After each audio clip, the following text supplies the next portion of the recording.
as a consumer, we own a little bit of the exchange as well. Like marketing is certainly there, and it can be persuasive and it can be influential and can lead us to make certain decisions and not. But at the same time, like, we have a lot of power and responsibility of what we choose to consume.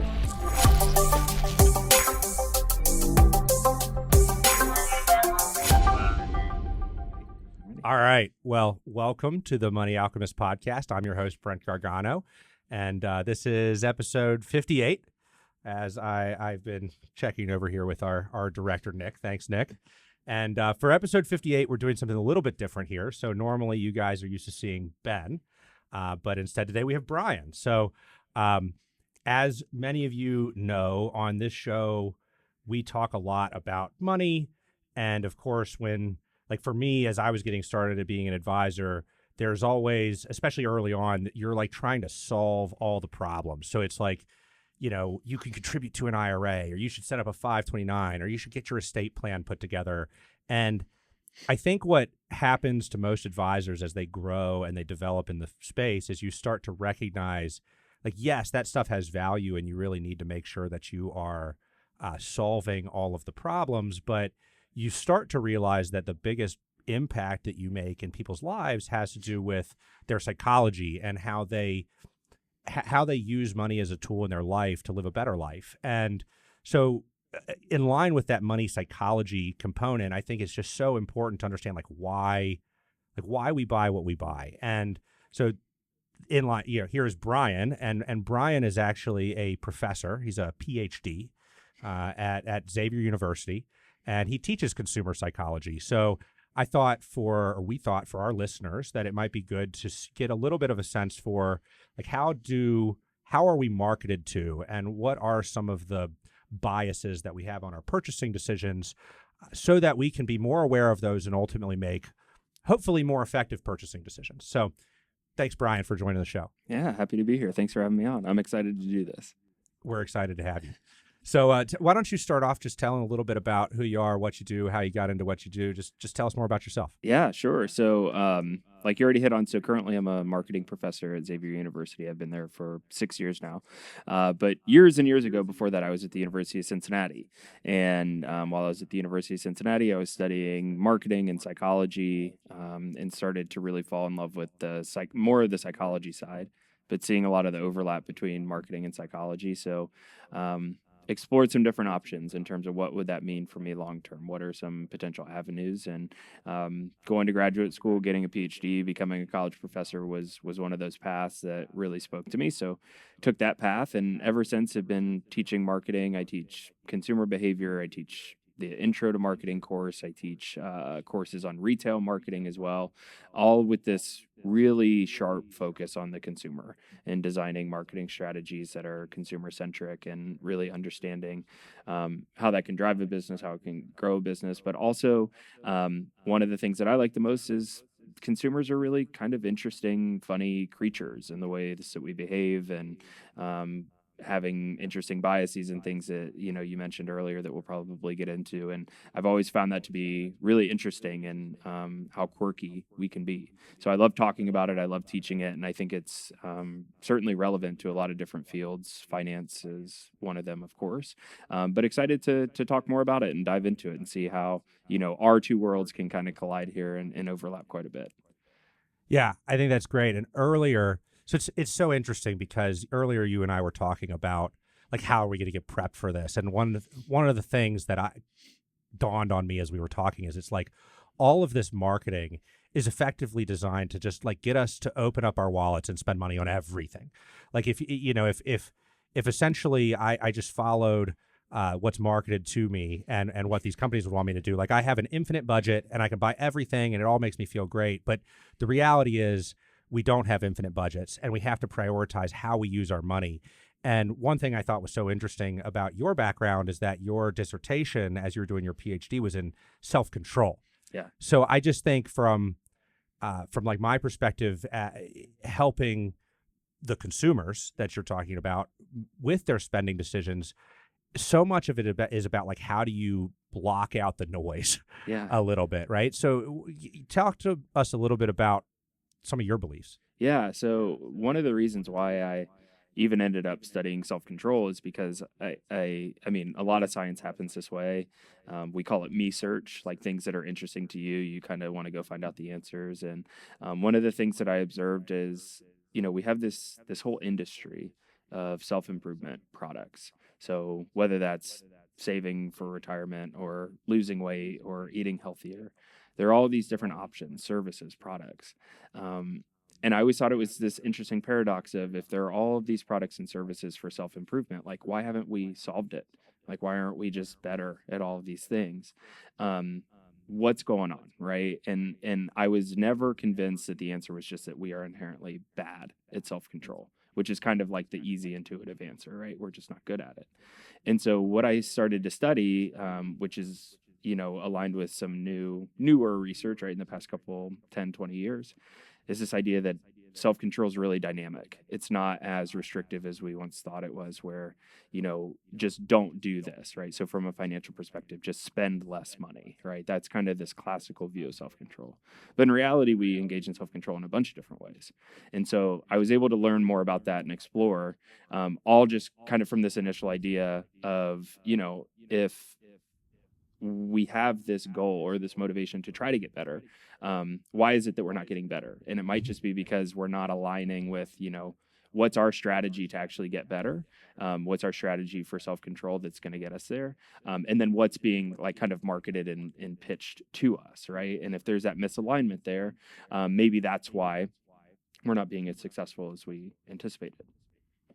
So well, maybe I'll take a step back here. So you study consumer psychology. Expand a little bit more on like what that actually means. Yeah. So consumer psychology in a lot of ways is kind of this mixture of all of these different great fields of science, from anthropology to sociology, psychology, of course, mathematics, history, um, all all of these really rich and interesting things that we know about human behavior applied in a consumer or marketing context. So the way that we behave as humans often is reflected in the way we behave as consumers. What's different, however, of course, is there's marketing that happens. There's more maybe at stake, whether that's financially or otherwise. And so, in a way, as a consumer psychologist and someone who studies this area, we're pulling from a lot of different fields and a lot of things that we know about humans and how humans operate, and then figuring out, well, how does that translate into the marketplace? And what I try to do and what I study is really be as predictive as possible, right? It's one thing to be descriptive and kind of understand, like, why do consumers do this, which is a big part of what I do and what a lot of people who do what I do. But the second piece then is to, how can we then predict their behavior? And oftentimes we want to make sure that we're helping them be better, right? To your point earlier of how can they make better decisions? How can they improve their standing, as opposed to let's just kind of feed this evil machine of let's be more manipulative, right? And do that, which is maybe a common misconception. But as consumers, something that we might feel kind of acutely. So what we try to do as researchers is get under the hood of the consumer, see what's going on, try to explain it, and then try to show how that can be predictive. And what have you found with that? In the self-control space, like for that research, what we found is really it's just a simple kind of matching hypothesis. So if every individual is different, we certainly share some preferences and some characteristics, but on the whole, right, there's this heterogeneity. We're all different to a degree. And we have different approaches to self-control. And so if we're trying to, let's say, train for a marathon, the way that you train might be different than the way that I train. And that might reflect different approaches to self-control. So you may look at it as a way of, I need to be extremely structured, right? I can't miss a day. I need to build and, do X miles per week. My approach might be a little bit more flexible. Like if I missed yesterday, I'll run extra tomorrow. Or, I might run on the treadmill. I might also ride the bike. I'm not just going to run every single day. And intuitively, we would think, well, you're going to be more successful because you're a lot more, structured and focused. But if that's not what works for me trying to do that is actually going to have kind of this unintended consequence of not being as successful. Interesting. One of the best ways that we think about it is The Biggest Loser is kind of a great case study. If you ever watched that TV show, remember that TV show? Sure. Pretty much every story was, celebrating these people who lost all this weight. And then the stories after were they gained all the weight back or they weren't as healthy, long term. And it's not necessarily a critique on that process, but more of this question of losing weight and keeping weight off might require different strategies, right? They might require different approaches. But if we're just using a conventional approach or the one that we think is most intuitive, that might not match our kind of personal style, then it's not going to be as effective. Yeah. I mean, I can't help but draw similarities to like what we talk about in wealth management. It's like the process of budgeting is kind of reminds me of this, because it's like I've had so many people come to me and say, oh, I'm really terrible with money. I need to start getting better at it. And they expect me to like show them how to create this fancy Excel spreadsheet and make a budget. And the reality is, if they haven't budgeted to this point in their life, like I don't know if shoving them an Excel spreadsheet and making them budget is actually setting up them up for success. Sure. Yeah. So in what we do, we actually have what we call a reverse budget. So as opposed to adding everything up, we kind of figure out how much money shows up in the spending account and what's left over after they spend it. And you can back into what they're spending, and is much, much quicker and I would argue sets them up to be more successful in the sense that, again, if I take somebody that's never budgeted, isn't in tune with money, I say, you know what, now once a week, you're going to sit down for 30 minutes to an hour. You're going to review every transaction that you had. You're going to put it in a spreadsheet. You're going to look at how it's different from last month. And then you're going to like reprimand yourself if it wasn't very good. Like, I'm not sure how that's productive, Yeah. Yeah. And, saving money is a great example because it's an area that I've seen, not necessarily being in the finance world, but more of it's a big area where consumers want to get better and they're constantly being exposed to options that help them get better. Right. But one way, that works for someone might be totally different for someone else. I think everybody, or maybe it's just me, I don't know, like has a grandpa or a great grandpa or a crazy uncle that's like, I buried all my money in the backyard or something, right? And like when you die, you can go dig it up and find it. And it's like, maybe that's one way to control your spending, right? Bury your money, get rid of it, out of sight, out of mind. And you might talk to people that are like, that is the only way I know how to control my spending. Whereas other people are like, no, it's fine if it's there. Like I'll use a different approach, right? And I can be okay with it being there and not doing that. But traditionally, the approach was just, like, don't spend it. Any way you can, don't spend it. Might have been the approach when in reality, people have different strategies of how they approach it. Yeah, I mean, I think this concept is so fascinating. Like we know what's good for us and we often don't do it. Yeah. I mean, I think a lot of things in life like dieting, budgeting, like all of these different things, they're all like bad words. Yeah. We know they're all good for us.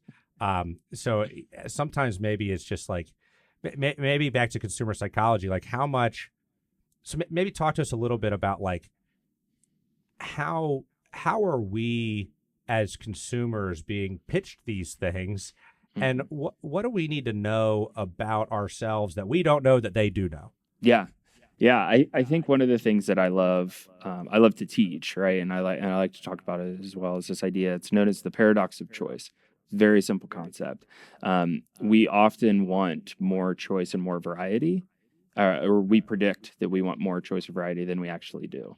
Sure. And there's there's decades and decades of research. And usually what happens in marketing is that there's this original research and then somebody comes along in a very marketing way and kind of gives it a sexy title and it, picks up some traction. But there's decades of research that show this, that we overestimate how much variety we actually want. And today, with places like Amazon or TikTok Shop or all of these different ways in which we can engage with products and buy products, we're actually overwhelmed with the amount of choices that we have. And when we become overwhelmed with all of the choices, just like if you're walking down the grocery store in the cereal aisle, right, and the aisle's 30 feet long, we find ways to narrow down our choices. We want to be efficient with our time and our effort. If I spent 6 hours in the cereal aisle to pick out a box of cereal, it's not really a great use of my time. And so we've always wanted to find these ways to make our choices simpler. And so it's an interesting intersection today between, because we have access and availability to all of these products at kind of the push of a button, marketers know that as well. So their job now is to kind of cut through that noise in whatever way possible, to not only be the one that is seen and remembered, but also in a way that helps you narrow down your choices to actually make a decision, instead of being like, I'm almost paralyzed by the amount of options that are out there, and I'm going to either keep doing what I'm currently doing, or I'm going to do nothing. From a marketing standpoint, that's a huge loss, right? We never would want consumers to do nothing or keep doing what they're doing, right? So it's this interesting kind of intersection of all of these ways in which consumers can be exposed to that message, but then marketers also attempting to try to get that message right and in front of the right people. And so basically, like, I mean, I relate to this because I recently built a sauna. And if you, I don't know if there's ever like this felt kind of scammy, to be honest, right? Because like I get on Facebook, and the second that I do I get on my phone, and the second I do any kind of Googling to find a sauna, it's like all of a sudden the data gods know that I'm looking for a sauna. And so they're just shoving me all sorts of sauna ads. And all of them are, I just don't know who to believe, because like some of them are telling me, oh gosh, if you buy that cheap sauna, it's made in a different country and you're going to give yourself some kind of cancer or something by using it. I mean, it's like scare tactic. You need to use our full spectrum sauna that costs 5x the cost so that you potentially don't actually harm yourself while you're trying to help. And I just felt like it was just so much information coming at me. I don't know who to believe, and so like, how do I, as a consumer in that situation, cut through some of that noise? Well, one of the ways, this is actually some research that was done by a gentleman at UC. He's been at UC for a long time. His name's Frank Cardis. He was probably there I know he was there when I was there, so when you were there as well. But a friend of mine who's currently at Vanderbilt, who was one of his students, has kind of continued this stream of research along. And they look at this idea known as omission neglect, which is we often neglect to recognize information that's omitted or missing from a decision. So your sauna example, right? If you don't know anything about saunas and you start researching it, you're going to see certain information, and you're going to start building almost this like mental Rolodex of information about saunas and what's good and what's bad and so on. What we very, very routinely do as consumers is we often neglect the information that's not there. So what are other important factors that we haven't thought about, or that we haven't considered, or that we haven't asked the right questions? Now, from a marketing standpoint, of course, you have to think, if you want to do marketing right, you're going to tell the best information that you can. It's just like a dating app, right? If you were to go on a dating app, you're going to say your height, if you're tall enough, right? Your job, if you're rich enough. You're not going to say, oh yeah, I live at home. I don't really, like to do anything. I don't have any hobbies or preferences. That's not going to highlight a lot of dates. Things. Right. Yeah, exactly. Marketing's no different. It doesn't make it bad necessarily, but it does make it so that consumers should enter into those decisions before even starting to collect the information, to think about, well, what information is actually going to matter? What's important to me, right? If I search and I get a whole Reddit thread and I start reading through the Reddit thread, if at the beginning I think about, where do I actually want to get the information from, right? What's going to be the important places I'm looking? Then maybe I don't spend as much time there if that's not going to be a place I want to look.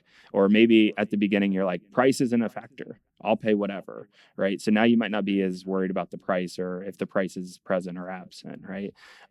But it takes a little bit of diligence beforehand to think about some of those things. Otherwise, you're not going to recognize that information is not actually there.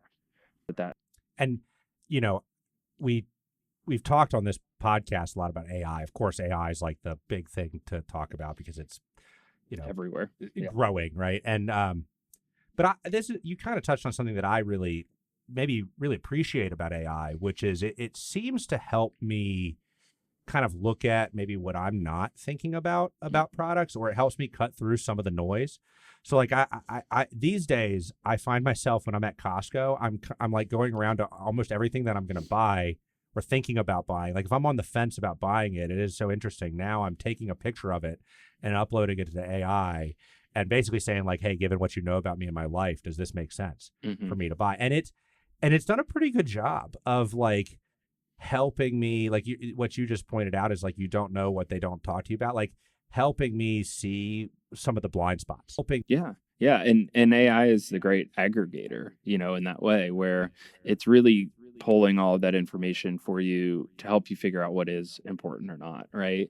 I think about a lot of purchases like technology or like even buying a car.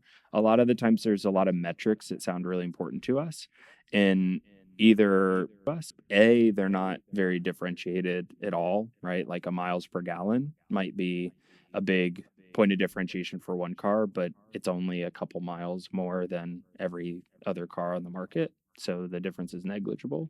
So that could be one of the options. Or the other option is it's just a bunch of like jargon and nonsense, right? It's like telling you how much storage or megahertz or, how many cylinders or whatever, are under the hood. And while for some people that might resonate, for, an average consumer with average knowledge about technology or cars or whatever, it doesn't really mean anything, right? And so putting those types of things into AI and asking those questions, it might say like, yeah, it's not really that unique, right? Or, a great example is there was an ad long ago from Tropicana about how many oranges were squeezed into their bottle of orange juice. And people are like, that's just how many oranges it takes to make that many ounces, right? But the way it was portrayed was more like, we squeeze like the most oranges and put the most orange juices in there. And people are like, it's just math. But actually, well, I if I remember that right, it was because like everybody was worried about concentrate. Yeah. Like nobody wanted to drink fake orange juice. Exactly. So the fact that they were squeezing real oranges was worse. Fact. Yes. And so at least we were told they were squeezing real oranges. Right. And so, AI in a lot of ways, like, again, it does require a little bit on us, like the prompting wise to, it could maybe give you the side-by-side comparison when you're in Costco, these two things. And then maybe you ask the follow-up of like, does this feature even matter? Right. Like they're very different on this feature. And it might say in the grand scheme of things, it doesn't, right? It really doesn't. Or yes, it does. And it can be really helpful in that way when you're making those types of decisions. Well, where is this?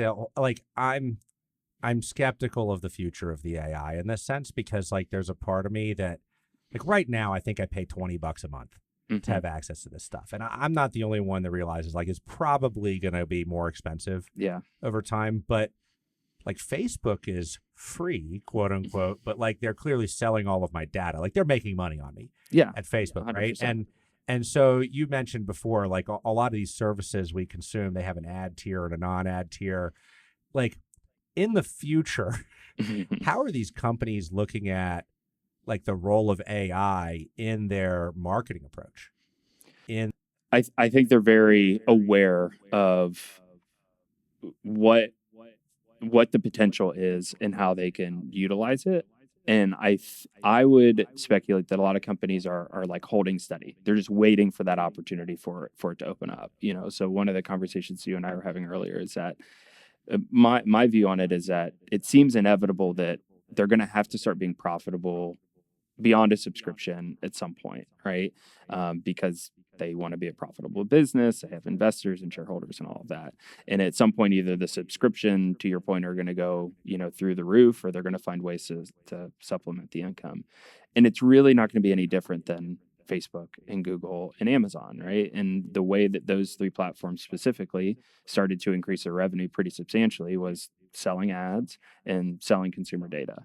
And they've done that very well for a very long time. So if you're a marketer and you've got, a segment or a consumer persona that you want to target, Facebook can say, yeah, we've got 10,000 consumers that would fit kind of into that bucket. So we'll run an ad just targeted at them. And you as a marketer pay for that, and then hopefully consumers see it and buy your stuff.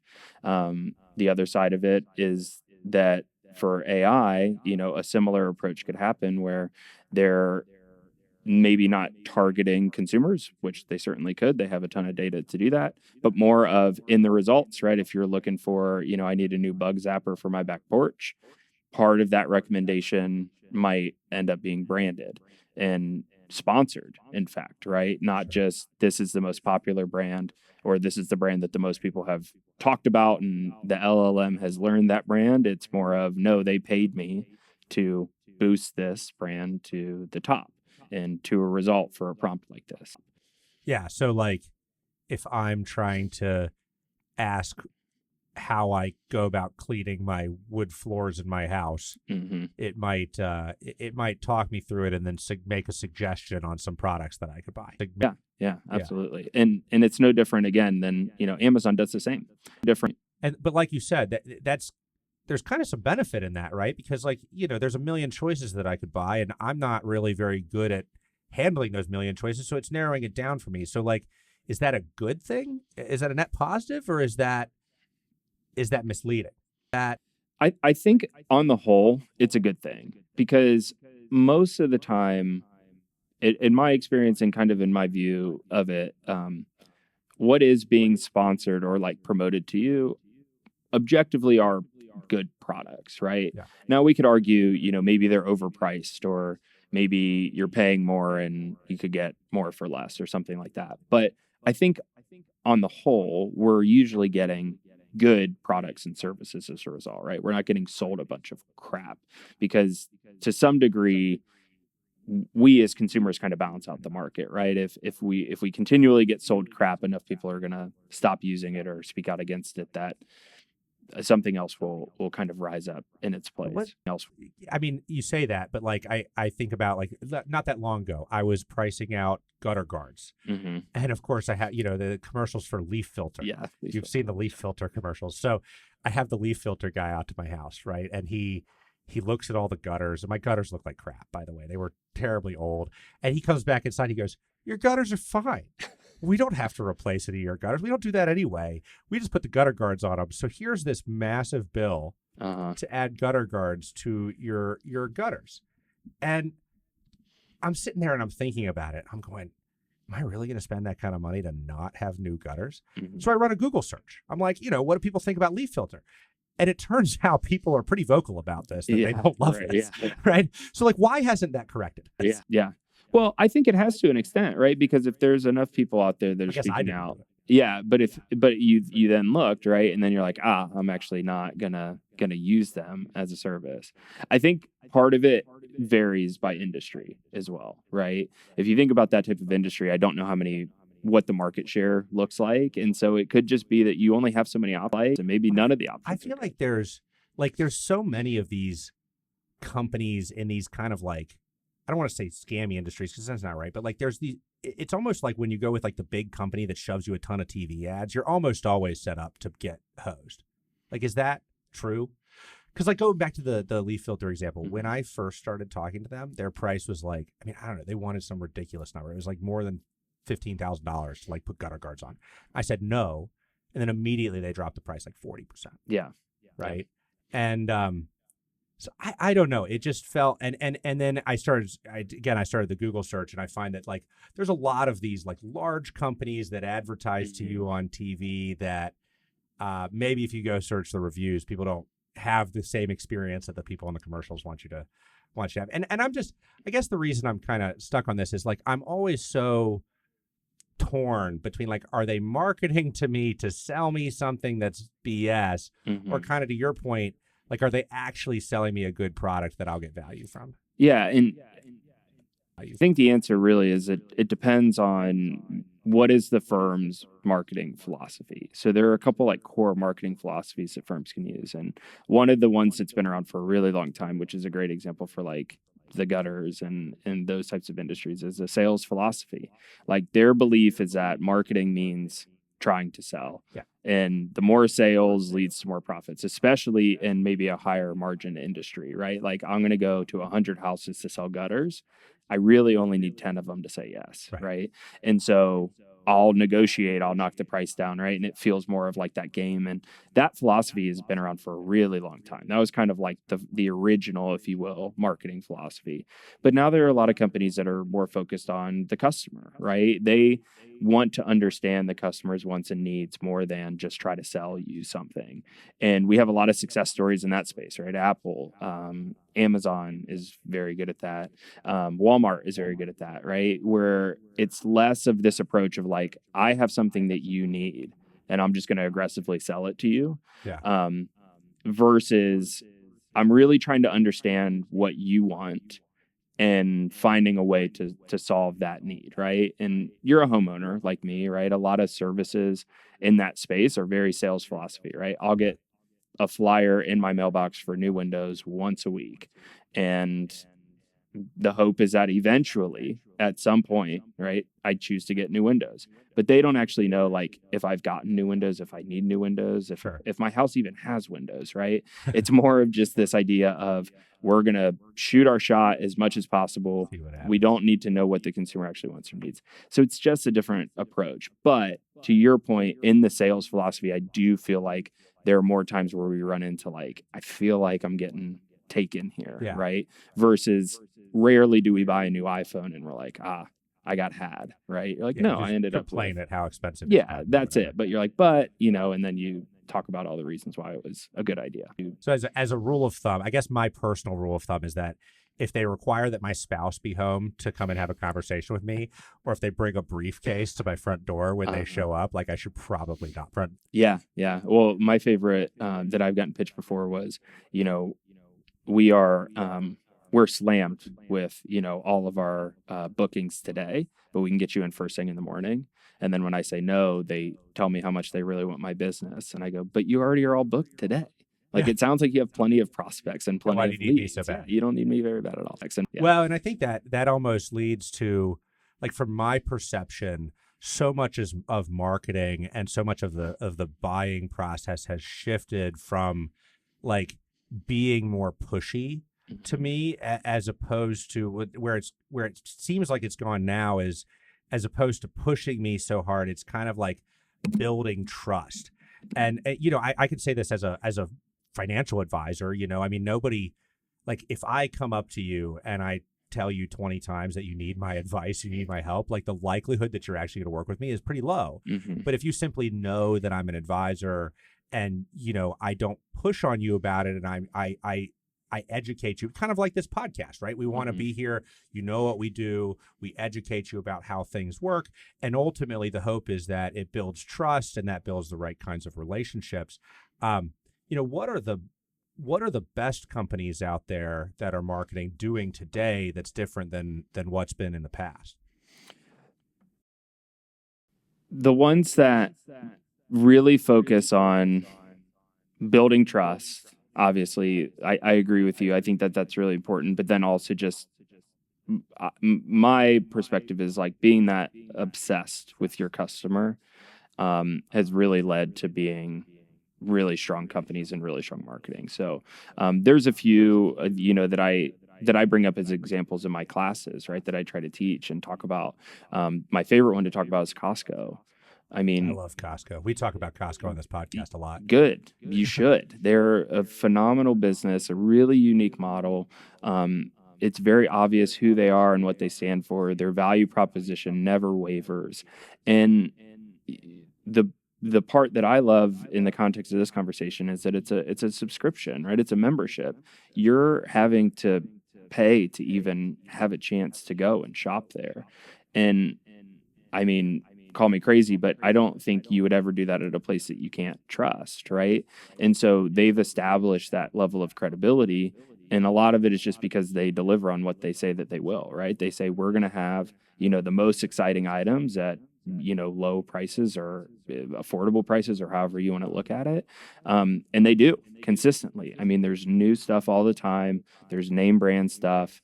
You're getting good brands, good quality brands, and they are very maniacal about, if brands aren't selling or they're not relevant or they're not serving the customer's needs, they've got, 10 more waiting in line to get in. And they're constantly focused on, are we always delivering that superior value? And that leads to trust and credibility and all those good things that you want. Tying a few things that we've talked about together, I agree with you. Costco does such a good job of like limiting choices. I one time worked with a guy. This is a real story. I worked with a guy that was in charge of diapers for the company that sold diapers to Costco, and supposedly the company that makes the Kirkland diapers and the company that makes Huggies diapers, same company. Yeah. So they have to put their own product on the shelf next to the Costco product. And let's just say that apparently Costco is ruthless with the contracts of what they require the Kirkland product is like, stacked up next to the name brand product. And so kind of to your point earlier around like eliminating the noise, when I go to Costco, guess how many kinds of diapers there are for me to buy? I know this because I have 3 kids. 2 kinds. Yeah. 2 kinds. There's not 5 kinds. There's 2 types. It's the Kirkland and it's Huggies. I think they might even be changing or whatever. But the point is, and then here's furthermore, I've learned through past experiences that the Kirkland brand is generally pretty good. Yeah. Right. So like if I don't want to waste the time to like go find the best option and I want a pretty good option for a pretty good price, I pretty much can grab the Kirkland choice and know that I'm good. Do you know, just while we're on the Costco thing, part of this is because Costco actually doesn't make the majority of its profits on the things that it sells. It's the membership. 2/3 of their profits are literally selling you the membership every year. So their incentive is basically just to make sure that you keep wanting to buy the membership. Yeah, and not only that, but they have the lowest churn rate of members in the industry. I mean, they have like a 90% retention. It pays for itself if you get the executive membership. Oh yeah, big time. Yeah, when we moved recently, we're right down the street from a Costco, and it wasn't the only reason we moved, of course, but we're like, but that's a big feature for our stage of life. We got kids, we're going to Costco, and it used to be a big haul, and now it's a perk that it's kind of close, and we're executive members, and we can go early and do all those things. But you know what's fascinating about that? How many ads have you ever gotten for Costco? Almost none. Like right? what do they actually do to market? Word of mouth. Is it literally just and earned setting media. up a culture and letting the culture play its run its course? And it's not, although they do it well, it's certainly not unique to Costco. There are a lot of brands who have this kind of like cultish following almost, where you actually don't see a lot of marketing and advertising for it because it's very stimulated by word of mouth or earned media. So Lululemon is another great example that I like to talk about a lot. They've been through some headwinds in the past 10 years or so, but the way that they built a lot of their success was just simply through kind of that same model, right? Very focused choices, very clear value proposition.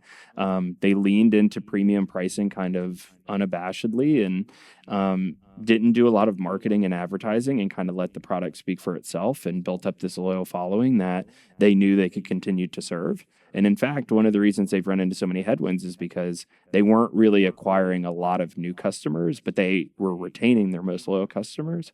And finally, it kind of got boring, right? They were like, there's nothing new for me here. Right. Yeah, there were more competitors. And so Lululemon had to just start thinking about, okay, well, do we double down? And if we want to keep these customers, are we going to just have to innovate more and come up with new things for them? Or do we start to acquire more, like a broader net, right? Not now just relying on word of mouth, but really kind of targeting and going after, more consumers. But the core of the success is really the same for both. And I love talking about those cases because when we talk about marketing specifically, a lot of the times we talk about marketing and sales and advertising, which are really important parts of overall strategy.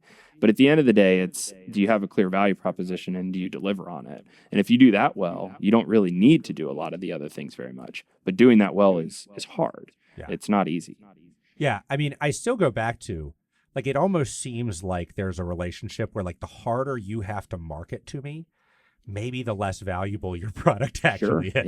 Yeah. Right? Because like we've talked about the company that has to advertise constantly on TV and send a salesperson to my house to sell me something that's 4x as expensive as it needs to be, compared to the company that's actually delivering the most value, not actually having to do very much at all marketing to me because I can kind of figure it out. Right. So how do you, I mean, I guess like that's almost like the end game, as you get put into one of these two. But if you're like a new company and you're starting up, you don't have this track record of success. How do you like get out there and build those? Because it does seem like there are more new companies than ever right now. Like the fact that Lululemon got disrupted over the past year is because like think about how many athleisure brands have been created in the last 10 years. It's probably a lot. Yeah. Oh, big time. Yeah. And a lot of it, of course, depends on, what are the barriers to entry and how easy is it, to get in and get started. But I think a common misconception, at least, is that, social media is kind of like the way if you're a new company to get out there. Okay. And it certainly is. But if you think about the entire what we call the marketing funnel, which is, awareness is what we would say at the top of the funnel. That's kind of, shouting from the proverbial mountaintop with a blowhorn or something, or putting a billboard up.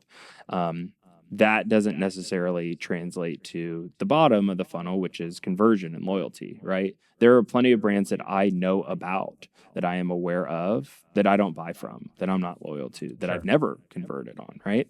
And so why I think it's often a misconception is because people misequate awareness with conversion, right? It's like this new brand is great on social media. Like everybody's seen them, they're trendy and all that, which is fantastic to build awareness, to let people know who you are and that you exist. But unless you're translating that into sales, it doesn't really matter in the grand scheme of things, assuming that you're in business to make money, which I think most businesses are. And so social media can be a really useful tool for that, but it's always kind of taking that next step of, instead of just letting people know that you exist, are you actually driving them to buy? And that's where we've seen a lot of the emergence of things like influencers and user-generated content, where it's actually not only do I know it, but now I feel like I want to try it, right? I want to buy from it. Now it's not just the brand talking to me, it's me seeing other people talk about it, whether that's my peers or like an influencer or celebrity or something.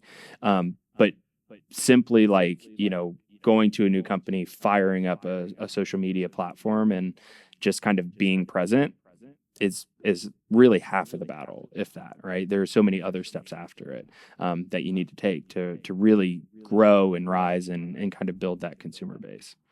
Yeah. So basically build awareness, but then recognize, like, I guess your point is that just because people know about you doesn't mean they're going to buy from you. So you could be spending a lot of dollars that are not directed properly if you're not making the ask. So to speak. Yeah. Right.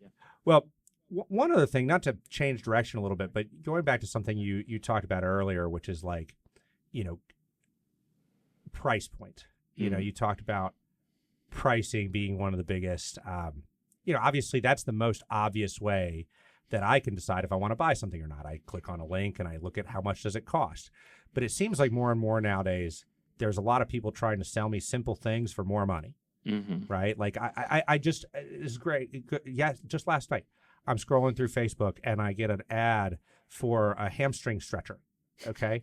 Like I can put this thing on my foot and then it has like handlebars. I can yank my foot over my head and it's a great stretch apparently. But the thing costs like, I don't remember exactly what it cost, but it costs like $50 or something, and somebody I go to the comment section. Somebody's like, just use a resistance band or a towel. Yeah. Or a towel. Yeah. Yeah, exactly. Like a $2 towel fixed the same problem. So what is it with everybody trying to sell me stuff that I could replicate otherwise for like umpteen different dollars? And what do I do with that as a consumer? The psychology behind pricing is really interesting. And one of the things that I like to teach a lot, because there's certainly a distinction between price and value. So there's a correlation usually between price and value. We assume that higher priced items are better quality. So think about the last time, you went to the bar or you were ordering wine for dinner or something like that. Those are two areas, two contexts or decisions where usually we use price as that cue of like, oh, it must be better, right? It's charged more. But we have this interesting kind of perception on the other side where low price can mean low quality, but it can also mean high quality in an interesting way. So Starbucks is a great example. Starbucks is on a higher price, so you would assume higher quality, but a lot of people are like, you're wasting your money at Starbucks. Just grab $1, coffee at the gas station or whatever, right? Sure. Like $1 coffee's fine. Dumb millennial. Yeah, exactly. Like wasting your money on iced coffee. Eating avocado toast. Yep. Or you think about like McDonald's has built their whole business on, low price, affordable, and they've served billions and millions of customers, right? So it's interesting in that sense if you think about price as like the dollars and cents, but you also think about the information that you're getting from the price too. So a lot of the times when you have kind of obscure products like that are priced high, some of it might be cost based, right? They're baking in their cost of advertising, acquisition, Sure. production, right? But then the other piece of it might be that they're trying to price themselves into a perception, right? They want you to take that number, and if you're comfortable, in your case you weren't, but if you're someone who's like, I would spend $50 on that, you start to then think about like, why might I be spending $50? And you're like, maybe because it's new or it's trending or it's actually really good, right? It's going to be better than using the towel or the resistance band, right? And so it takes a little bit on the consumer side to think about, how am I using this as not just a measure of, what I have to give up to get it, but can I actually pull some information from it that's meaningful or that's relevant to like the decision at hand? And I think a lot of products, especially like new entrants, are using price in that way, right? They're not just fighting to be affordable necessarily, although there certainly are some, but some are like, no, we want to price into a tier that makes you actually think about it. Like a premium brand. Yeah, right. It's kind of like Peloton. Yeah. Right? Yes. What was the problem that they had? They had a big problem in their last 10 years, right? Do you have, is that something you talk about with your class? I do. We do a case study on it, Tell me about which is Peloton. fantastic. It's kind of like one of the, like, yeah. I mean, I remember I bought I have a Nordic Track stationary bike, okay? And I will maintain that it is better than the Peloton. I'm not kind of sure how people will feel about that. But the Nordic Track, for whatever it's worth, it goes up and down, meaning I can change the elevation. Yeah. And I can do rides in like other countries and stuff like that. So at the time, and this is, I mean, I remember this. I did a bunch of research because my wife wanted a Peloton. Mm-hmm. I sat down, did all the research, and I was so proud of myself because I felt like I cut through the noise. Right. Like I looked at the Nordic Track and I looked at the Peloton and I said, I don't think this Nordic Track I think this Nordic Track might be better than the Peloton. Right. And it's like half the price. Mm-hmm. So we bought the Nordic Track. It's still in my basement to this day. Like I still use it now. Yeah. And it was half the price of the Peloton. Since I bought that bike, Peloton has gone, what's the there and back again, I think is the so anyway, I'll shut up and why don't you tell us what went on there? No, it's great. And it is a great case study. And I think sometimes, maybe fairly, maybe unfairly, like Peloton was kind of a boogeyman. They got to come out of the pandemic, right? It was kind of interesting and like anecdotal to talk about like everybody got one. And then once the pandemic was over, everybody stopped using it, right? It became a clothes rack or whatever. Sure. And that's a really like kind of catchy, it's a headline, there's news that can go around it, right? And while I think that's true to an extent, where I think it's unfair is like, I think it just became kind of a sign of the times, when in reality, there's certainly, plenty of users that continue to use it and all that. And in fact, Peloton did a whole ad campaign about it saying, 92% of our users are like regularly active, right? It's actually a small fraction of people that, deferred or stopped using it, right? But they had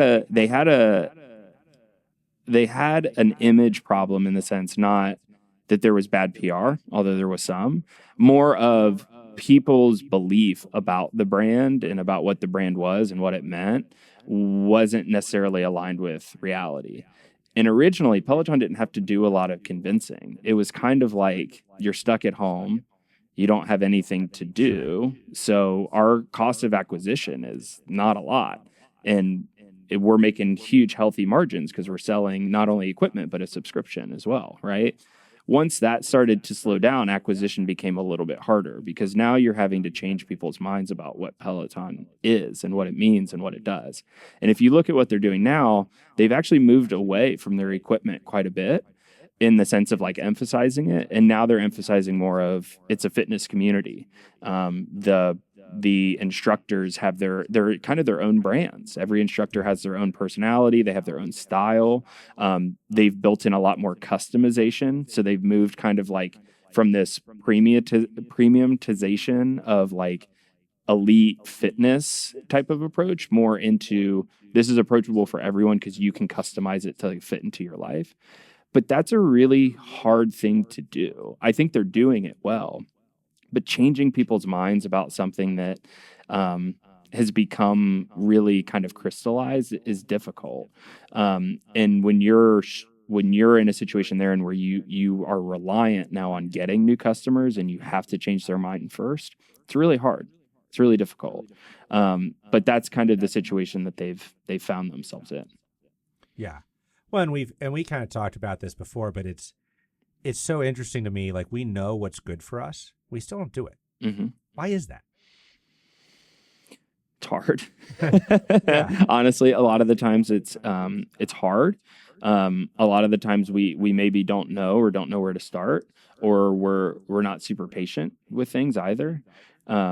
We like to do as little as possible and get as most out of it as we can. Yeah. You mentioned before, I forget what your story was, but you talked about when you get something for free versus when you pay for it.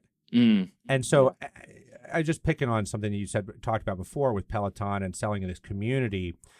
Recently, we interviewed a guy on our podcast named Dennis Mosley Williams, and he has this belief that we are exiting, a lot of people talk about the experience economy and, paying for experiences as opposed to things. It's very millennial, by the way. Sure. Well, he would argue that that's old news. And like the millennials are boomers now. Yeah, right. They've moved on. We've moved on, and now it's a transformation economy.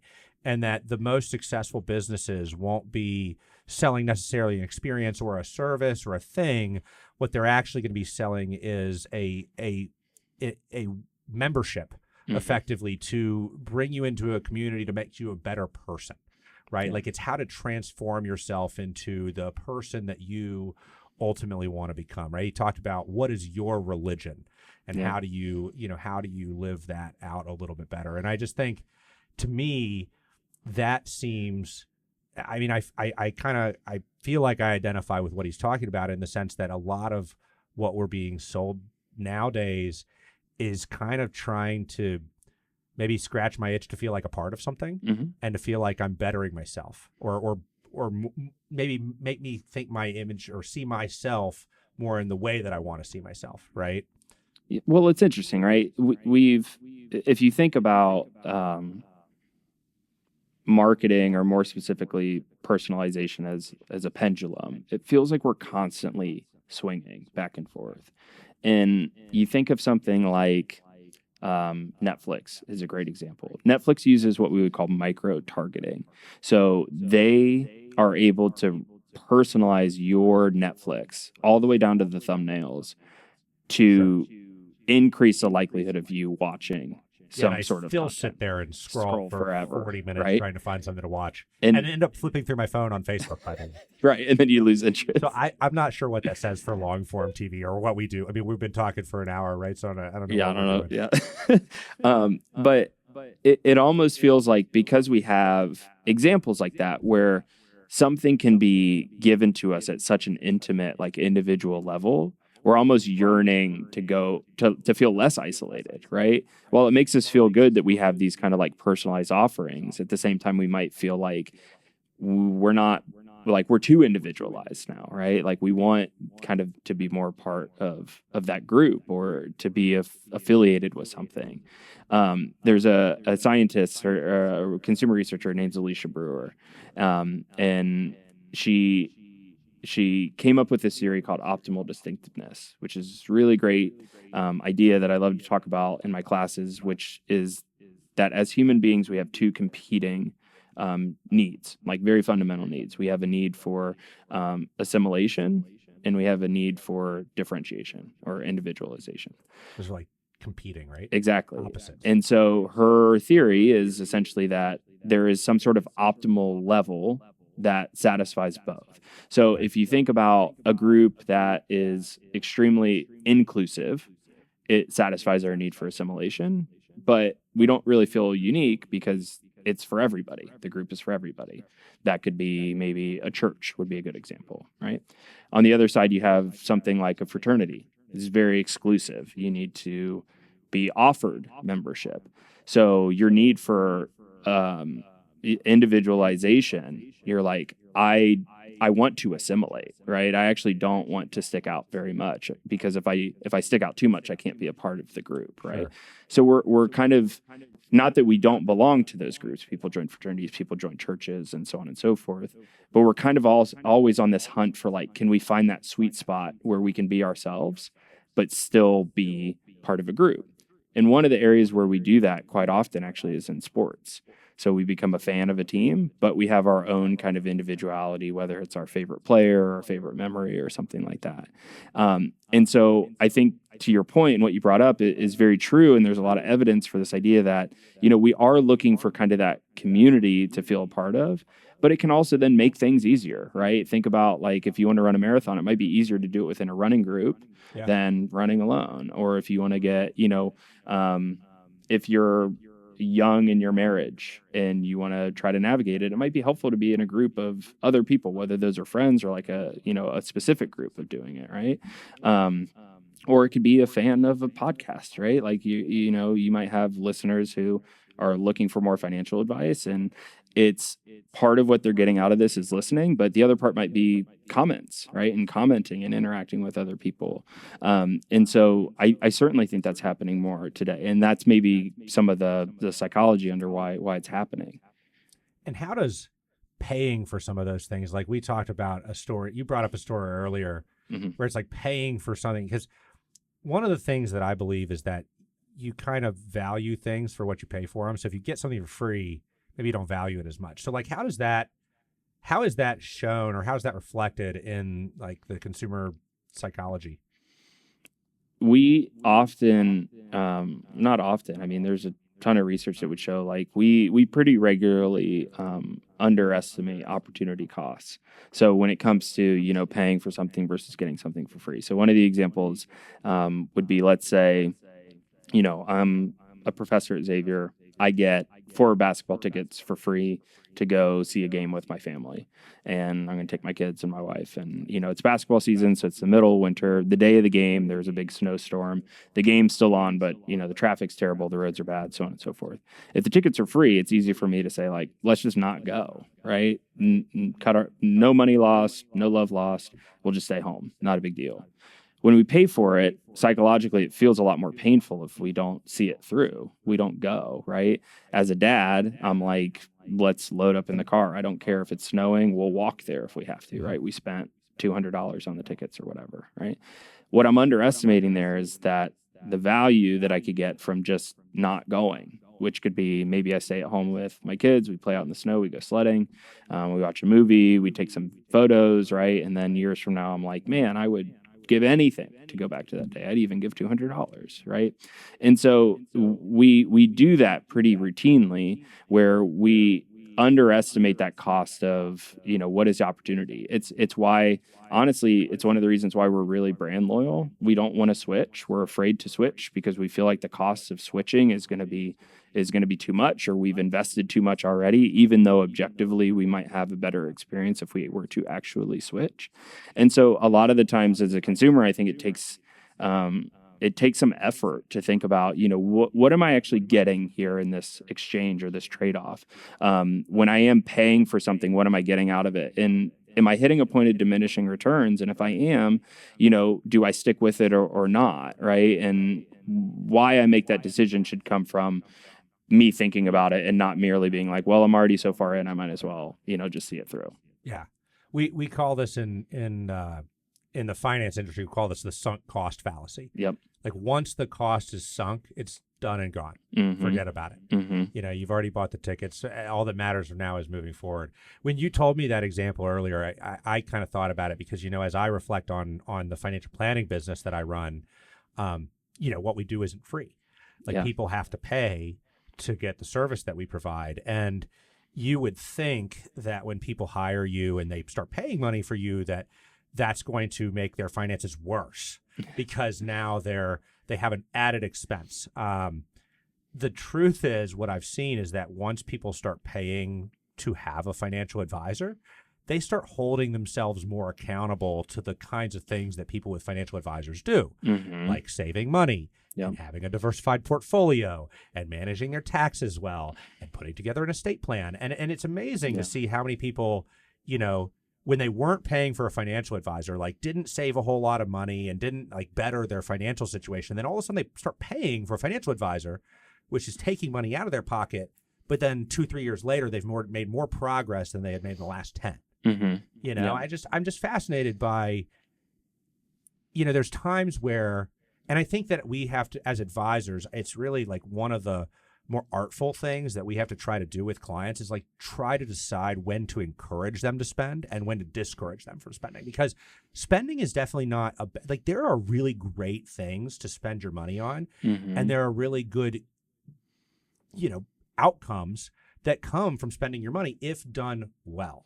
And kind of back to the whole point of this podcast, I think what I want the listeners to be able to take away is, how do I be more aware of kind of like how the corporate world or, the powers that be are trying to maybe, I don't want to say take advantage of, but kind of scratch the primal itches in my brain. And maybe that way I can be a little bit more purposeful about where I want to be, because again, in a perfect world, everybody has unlimited budgets.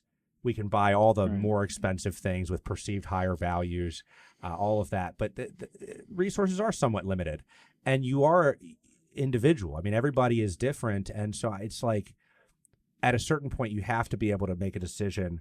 Where is the highest and best use of my money? And how does that fit in the plan that I'm building and the life that I'm building?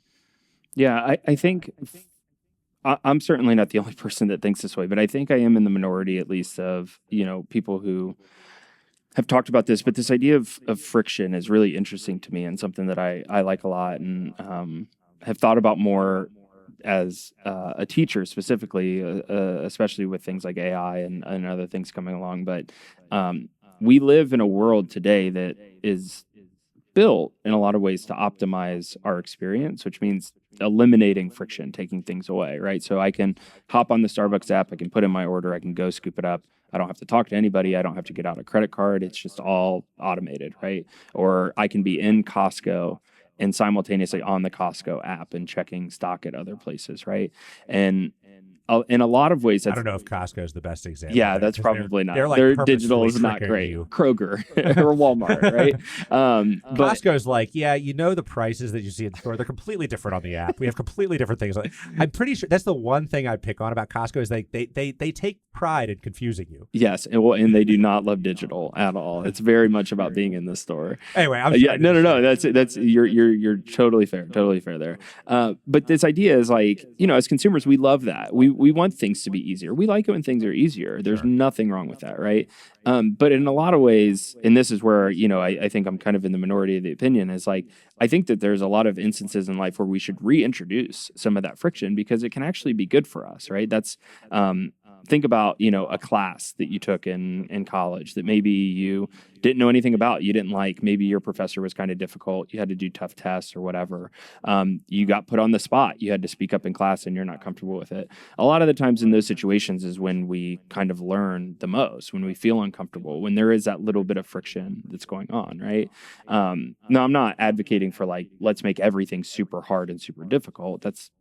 We shouldn't be there, and when we've advanced enough to remove that. But there are certainly some situations where kind of slowing down can be really valuable. And I think your example of, having a financial advisor is perfect for that, because then it's like, maybe there's someone I should talk to before I make certain decisions, or maybe there are steps I should go through before choosing, what to spend on or what not to spend on. And whether that's a person or a service or whatever it is, right? Kind of that little extra step that maybe you have to put into the fold or the decision-making process can actually give you some time to pause and think about it. Now, it doesn't guarantee you're going to make a better decision, but as we're kind of in this frictionless world, I think your question is, because of that, we end up making a lot of decisions that maybe aren't always great because they're just so easy to make. Yeah. Well, this is like if I take this back to the old school sales world, this is like my objection. Well, let me just go sleep on it. Mm-hmm. And the sales guy doesn't want me to do that. Right. Like, they want you now. They want me to buy now. So like I can see, like I think if for like listeners listening to this, I think that's great advice. Is like anytime you feel like you're being sold to, or you're trying to make a big decision, slow down. Mm-hmm. Take some time to pause, get yourself kind of out of the mental momentum that you've been pushed into by the powers that be that try to put. But do you have some examples where that could actually be good for the company, like the company actually doing the marketing? Yeah, absolutely. Because I think a lot of the times too, sparing some examples, like a lot of companies are trying to make it easy on you, not just to manipulate you, but because they see the value in making it easier for you, right? Like you think about, I don't know, like Carvana is a great example, right? You can buy a car online pretty easily and they like drop it off at your house. Yeah. They're not really trying to be manipulative. They're just really trying to make a process that for a long time has been full of friction and really difficult and confusing for people easier, right? Yeah, because they want to sell more cars. Exactly. That's their goal. And so I think like as a consumer, there are plenty of those examples where like you might need to think about your initial intuition of like, they might not be trying to trick me. They might genuinely be trying to make this easier. That doesn't mean, though, that I have to make the decision right now or without thinking or without doing some extra research, whether that's talking to somebody using AI, looking for reviews or whatever. Just because to make the decision is easy doesn't mean that it has to be something that you have to do right away. You can certainly think about and take some time and sleep on it before you do it. But where does that benefit? Like I sell financial planning services, right? Mm-hmm. So I actually think in my business, this is kind of beneficial because like I don't want to sign on 50,000 people that aren't. You don't want attrition too. Yeah, you want people that's going to take the process seriously. You want people that are going to listen to you and whatnot. And so like from my perspective in my business, I don't mind introducing a little bit of friction because it kind of separates some of the people that won't really be as engaged from maybe the people that are more willing to be engaged. And because my goal in my business isn't just like sell as many widgets as I can possibly sell, that ends up being a really good thing. But are there other examples of businesses that are like doing some of that, like actually slowing the consumer down to run a better business? Yeah, I think what we're seeing right now in a lot of spaces, especially in retail, which is kind of in my wheelhouse, is we're going through this period of like loyalty is king, right? It's building out that loyal customer base. So Walmart is maybe a good example of this. Not necessarily slowing people down, but more of for a long time, Walmart has been great. They've been doing well. They've been the number one global retailer for like over a decade in terms of sales. And yet they still took the time a couple years ago to say, we need to have a loyalty program. Like we need to have a way internally to track consumer data, which is very valuable. But two, like we should be rewarding our consumers above and beyond like our value proposition, which is low prices, right? We want to give them extra perks, whether that's a free subscription to a streaming service or free delivery or expedited delivery or whatever, right? Buy online, pick up in store. And they started thinking about, how can we do those things to get people to be more loyal? So if you think about if you're a consumer now and you do kind of slow down a little bit and you think about, okay, I could be a Kroger, like Boost member, I could be a Walmart, I could be Amazon, which is Whole Foods, right? And now I have these like menu of options that I'm comparing between. If I take time and slow down and then I commit to that decision, the hope is that I'm going to be way more loyal long-term than otherwise. And it's because not only have I put more time and effort into it, but this idea of commitment and consistency is really important as a consumer. Like I've now built this part of my self-concept that like I'm a Kroger customer, right? I'm a blood Boost sacrifice. Member. Yeah. Like it's now part of me, right? Like we're a Boost family. Not maintaining that commitment makes me then think about like, do I commit to anything, right? Now I have this kind of like crisis of confidence where, maybe I'm not as brand loyal or committed as I once thought I was.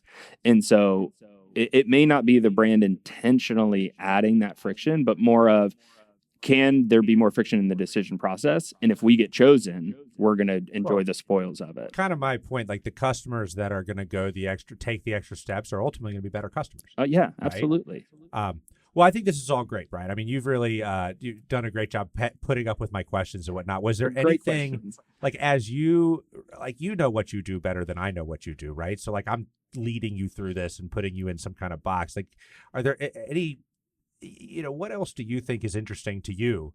Is there anything that you would just, want to talk through? I think the biggest thing for me is, as a consumer, we own a little bit of the exchange as well. Like marketing is certainly there, and it can be persuasive and it can be influential and can lead us to make certain decisions and not. But at the same time, like we have a lot of power and responsibility of what we choose to consume. And I think that if I were to give any advice to anyone, especially that I give to my students, is, think about if your attention is being used or if it's being chosen, right? Like, is something like social media, is it sucking your attention away from other things, or are you giving it that attention, right? I think the same happens with marketing and consumption choices all the time. Like, am I choosing to kind of give my time and effort and energy and attention here, or is it being stolen from me? And I think the more mindful we are of that, not only do we maybe make quote unquote better decisions, but I think we just have better relationships with brands and services, whether that's our grocery store or the clothing store we like, or our gutter company, or, a financial advisor or whatever. But because then it feels like we're making that choice, right? And we do have that choice often, but it feels like a lot of the times that our attention's being stolen because we're seeing, social media ads, and we're seeing ads on TV, and, we're seeing marketing everywhere, right? This podcast was kind of a marketing pitch for Costco and Peloton and so on and so forth, right? We don't actually. Yeah, we don't actually get full anything. Disclosure, we get zero, we don't take any dollars to promote products or anything like that. So any quote unquote advertising is purely genuine. Yes, but I think that the through line there is, do what makes you happy, and find out what, make those choices, because marketing is always going to exist. It's always going to be trying to get your attention. And if it does, it's not a bad thing. But if you can give it your attention, I think that's the best thing. Do what makes you happy, and not, I one more question. Yeah, no, please. Do what makes you happy and not what makes other people happy? It's a good question. I mean, I think for me, it's just really thinking a lot about like what matters to me, and taking that time to really focus on it. But so many people are benchmarking to others, right? I mean, like so much of the advertising is saying, well, look at everybody else who just loves what we do.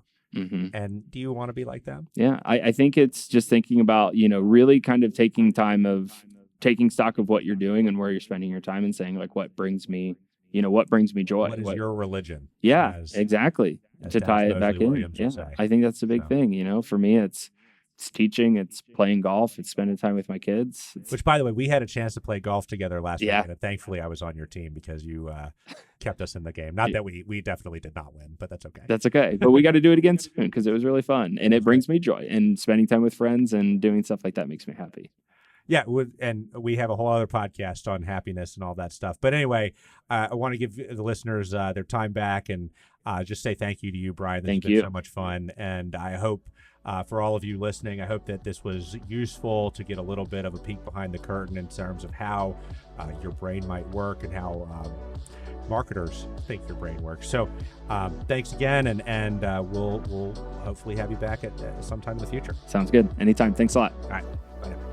Opinions voiced in this podcast are for general information only and are not intended to provide specific advice or recommendations for any individual. All performance referenced is historical and is no guarantee of future results. All indices are unmanaged and may not be invested into directly. Investing involves risks, including the potential loss of principal. To determine which strategies or investments may be suitable for you, consult the appropriate qualified professional prior to making a decision. Advisory services offered through National Wealth Management Group, LLC.